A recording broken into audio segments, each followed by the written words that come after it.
Sagittarius, hello there, my beautiful friends. We're going to do your general tarot reading for late August 2024. Thank you so much for joining me today. You know I appreciate each and every single one of you. So let's get right down to business as always and start you off with an oracle card here, just so we could dip our toes into energy and see what's happening for the lovely Saggies. Hope you're all doing fantastic, my friends. Let's get it going here, my guys. Talk to me. What do we got for the Sagittarius Collective here in late August, please? What energies, messages, insights can we take a look at for our friends? And yeah, we're just going to take a real quick look at this first card. Then we'll get into the full reading itself. At the very end, I'll pull you a bonus card from the Shadowland Tarot, just to see what might be in the shadows or what shadow work you can lean into, which is always interesting. But let's get it going here. Let's rock and see what we got for Saggy.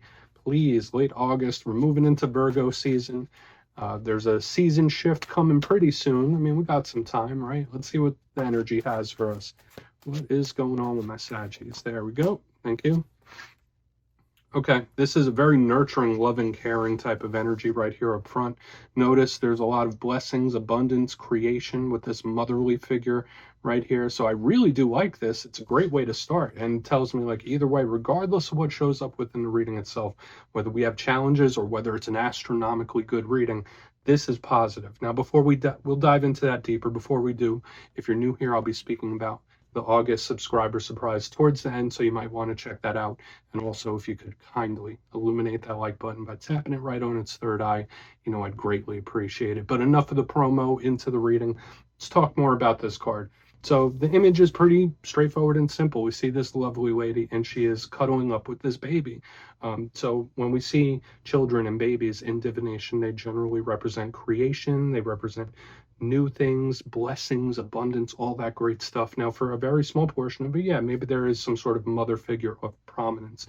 Maybe you're a mother figure, and it's something to do with all those situations. But when we look at this in general, I say this is a very fertile, abundant, overflowing type of energy, and I do love it. Now, aside from that, notice that they are hugging each other. So there could be something here about somebody needing some affection, right? Like maybe there's someone you're connected to, they want you to be a little more affectionate. Maybe you need some hugs. Maybe you need some affection. I'll give you a big virtual one right now, my friends. But we're all human. Most of us are, right? And we need that. So interesting stuff. I do feel like there's a lot of blessings involved here as well. So it's a nice expansive energy. Something you've created could be coming to fruition. So we're just going to leave her down right there. Let's get into tarot now. And I always say this first card, it doesn't make or break the reading. It's just a footnote. So let's get you 3 cards in the upright, and then we'll get into that juicy, intuitive stuff. So let's shuffle it up one time here for my Saggy friends, please. And while we get this deck shuffled up and ready to go, let's talk about last week's reading, my friends. There's been some karmic energy floating around the zodiac, and it's like last week's, yours was definitely one of the signs that had their number called.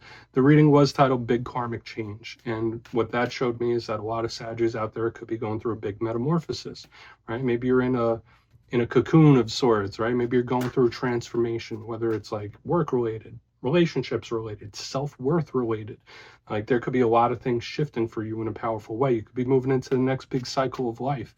So let's see what shows up this week. As you know, energy is very fluid, never set in stone. So only take this how it hits for you, right? Because we could be seeing your vibe or somebody else's. But yeah, karmic energies are very powerful. They move through slowly. It's not like a quick thing. Let's get you 3 cards. What do we have for Saggy? Thank you. Okay, the world. So the karmic energy is still sticking around. Funny universe. And we'll talk about it a little more, though. I like the world. I feel like this is good, even though it does represent chapters closing, different things ending. This is more of like happy ending type of energy. Let's get a couple more. I never get nervous when I see the world, okay? But someone might be. Even if I don't get nervous, we have the 8 of Swords right here in the center. Pressure. Someone's feeling pressurized.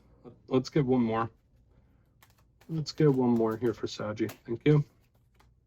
And the Death card. Don't get nervous about that Death card. It is just another karmic type of energy.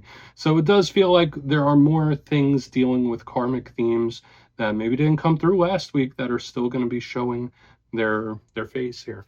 Okay. And with the way it looks to me, like maybe you're wondering how something's going to turn out. It could turn out better. It could be rough. It might be a bit of a coin flip. But let's go through. I'll give you some of the classical meanings and archetypes. Then we'll get into that juicy, intuitive stuff. But at first look, first glance, I was already discussing it a little bit. Obviously, on the split ends here, we do have powerful, karmic, cycle-based energy here. So we could be looking at big themes, not just weekly themes, day-to-day life themes. We're talking big picture in this week's weekly reading because these are very powerful. We also have this pressurized energy in the center that we're going to want to explore further. But yeah, there's repeating themes here already, and we're going to have to talk about it. It's all good though, because listen, not every ending is a bad ending. That's the one thing I can say. But let's go through piece by piece and really start to build this out. So position number one, we have the world. Okay, very interesting piece of imagery here. We see this individual, and I always say this is one of the more complex cards in the whole tarot deck. It represents a completion. If you're reading a story, this is an end of a chapter, like simple. Now, there's a lot of cards in the tarot deck that can represent the way things close out and the way things end. The world to me is like, okay, that's acceptable. Oh, that's nice. It's a happy ending. It's not the Ten of Swords. It's not an energy like that. It's not like the Ten of Wands where it's like super rough and tough. So this could be something changing for the better. This could be something changing in a positive way or evolving. So I do like this evolution. Maybe some of you are going through some self-evolution, or you've been on that journey for a long time, and the world could represent that. It also, karmic archetypes, I already mentioned that several times. So this could represent karma, whether someone's getting a dose of karma, whether it's karmic rewards, whether it's karma getting served up to someone and they're reaping what they sow, you name it. It could be all those things. And I also say the world card could be the world today. So either you or somebody you're connected to could be like really hyper focused on world events, or like the energy of the world could be really bothering them. But moving to the center, this is where we get the pressurized energy. We have the Eight of Swords right here between these two extremely powerful energies, and it makes complete and total sense to me. Because even if these are things that you're not physically seeing right now, you might just be very in tune with the energy, and it does cause this pressure situation, right? And they always say phrases like, all right, well, for diamonds, you got to squeeze coal. It's like something like that, where it's like, all right, there's a pressure situation. Eight of Swords. This person might think that they're trapped or feel trapped. I always say this is one of my big cards of overthinking, nervousness, anxiousness. So it makes sense. Like, this is not an easy shift. This is not an easy change. It will cause some pressure. And I'm not going to tell you that it's going to be easy. I'm just going to be very honest with you. Now, the good thing about the Eight of Swords is that this energy isn't false, but it just moves really quick. So just as quick as something comes in, that's just as quick as it goes. If you're going through a problem or a serious situation or a tough situation, as quick as it came is as quick as it'll go. So we have like these strong long-term energies on the outside, but this one thing in the middle is more of like a hiccup. So we'll look into it further. The positive of the Eight of Swords is that it's freeing, is that it's liberating. Okay, when a certain process is over, you're going to be happy and grateful for it. Now, moving to the back end, we have the Death card. Now, this can be a bit of a scary piece of imagery, and I always say this doesn't mean physical or literal death. This could be a Scorpio that you're connected to. So there's a lot of fixed sign energy. I know like all the fixed signs show up here in the world card, like Taurus, Leo, Aquarius, Scorpio. I mean, it could be other ones too, but this is big Scorpio energy with the Death card. And it's not just an ending. It's not death in and of itself. To me, this is a phoenix rising from the ashes, an energy of renewal. So from every ending comes a beginning, like the circle of life type of energy. So we do like this energy around here, even though it's a little bit intimidating. Sometimes it can just represent the end of the road in regards to a situation or something. So there are two energies supporting that. So I'm not going to say, like, oh yeah, this is definitely not an ending of some sort. But we're going to have to look into it further, my friends, because I feel like the energy is pretty dense here. So let's put Death card right there by the Celestite. I want to dive deeper. Let's jump in and clarify. All right, let's get a good shuffle here for my Saggies, please. God, Spirit Team. And yes, this is where I go intuitive with the message, which means I just tell you how it feels to me. So feel free to do further research or rely on your base knowledge of tarot, because as you know, every single reading is about the reader's interpretation, and I'm just giving you mine. Let's go in on the world. And yes, if you're a reader yourself, I mean, please feel free to play along. That's why the box is here. If you're feeling any messages you want to get to Saggy, you could drop it in the comments. I don't mind at all. Okay, world, let's go. What's the world here for Saggy? Thank you. All right, coming to terms with something. In Interesting. So we do have the Three of Swords in reverse. So I do feel like for a lot of you, this could be something from the past that like you've already dealt with. This isn't super new. Maybe the Death card is going to be something that's coming through new. But the Three of Swords in reverse underneath the World, this is old pain or something that may have closed out and it wasn't optimal. It wasn't ideal. It's like, I wish that didn't have to end, or I wish it didn't end the way it did. It could be feelings like that. Now, if we had the Three of Swords in the upright, that could represent pain. Right? This could represent somebody that's really going through something now. Like this is hurtful right now, right this second. When it's in reverse, though, there's an energy of healing. There's an energy of acceptance, which is nice. So this could be advice for some of you. Maybe it's Spirit saying, just Saggy, you might just need to find acceptance about this. Whatever this means to you is what I could be saying. But I also have this vibe of, I don't want to say regret, but wishing something didn't have to end or wishing it didn't end the way it did. Okay. I will also say this for a small portion of you with Three of Swords in reverse underneath the World.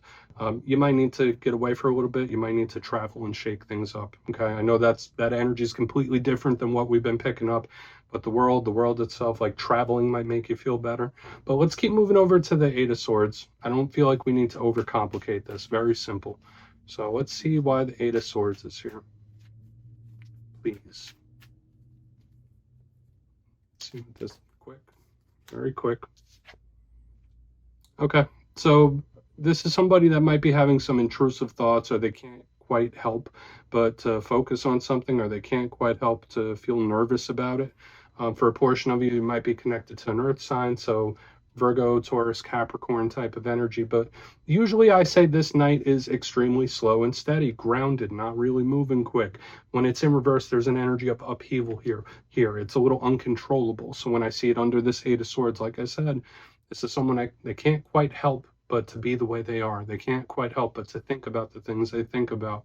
I don't want to say that this person doesn't have like control of their mind, right? I mean, we all have runaway thoughts from time to time, but I feel like this person, this pressure is a lot for whoever it is here in the center, whether it's you or somebody else.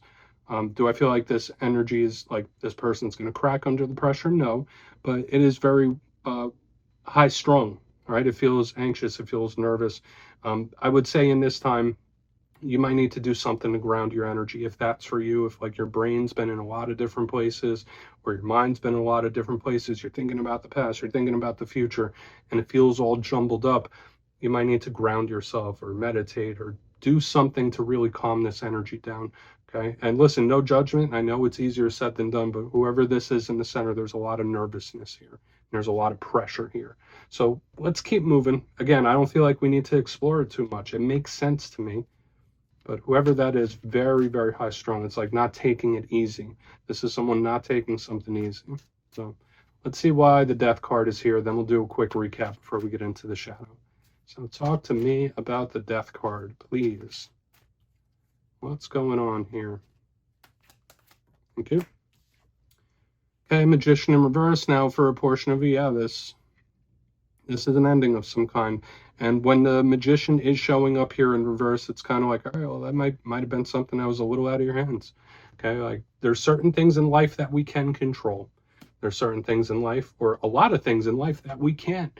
You know, a lot of times we can control our reactions. We could control our actions and how we portray ourselves.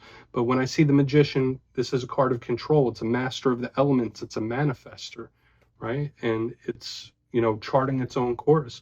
When it shows up in reverse, it's an energy that doesn't have full control. So when we see it here under the Death card, it's like, all right, well, I mean, there's not much you could have done. Or for a portion of you, there could be a situation where it's like a little bit out of your hands, or there's not really much you can do. Like it is what it is. That's kind of the vibe that's showing up to me here.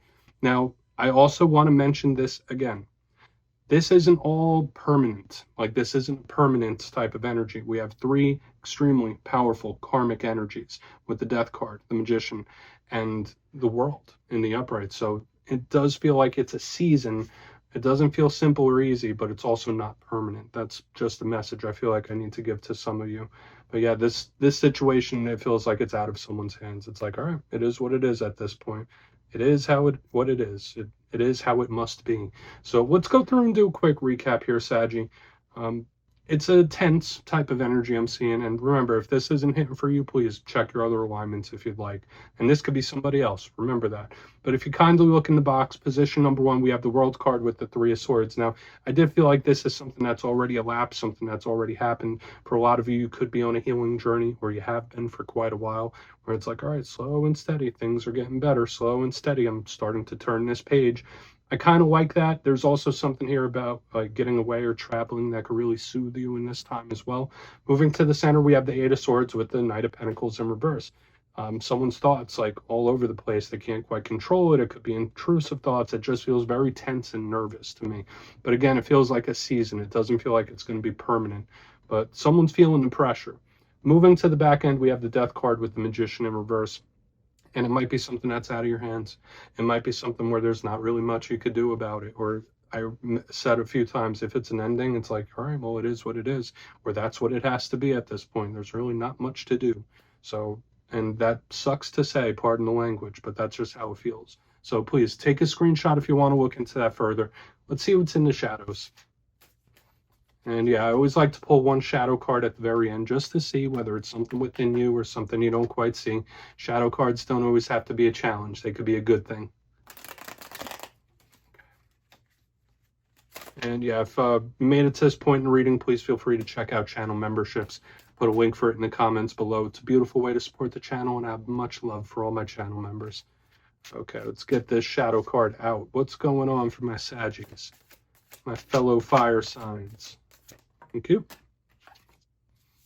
Queen of Pentacles. So yeah, there is this nice stable energy. Interestingly, I have to mention this for a lot of you. We started the reading off with this mother figure type of individual. We're ending it off with the Queen of Pentacles, Empress, mother figure type of individual. So interesting. There's like these themes around motherhood. But let's talk about the Queen of Pentacles again. This to me, earthy energy, if it's not an earth sign person or a mother figure like we already mentioned, it's abundance. Very rewarding, very similar to what we saw here in the beginning. So I just want to keep reiterating, especially if this was a reading that's been hitting with you, this is not a final destination. It might be a current situation, but it's not the way something will end out. There will be stability when this shows up. Now, for a portion of you, this could be a totally different message.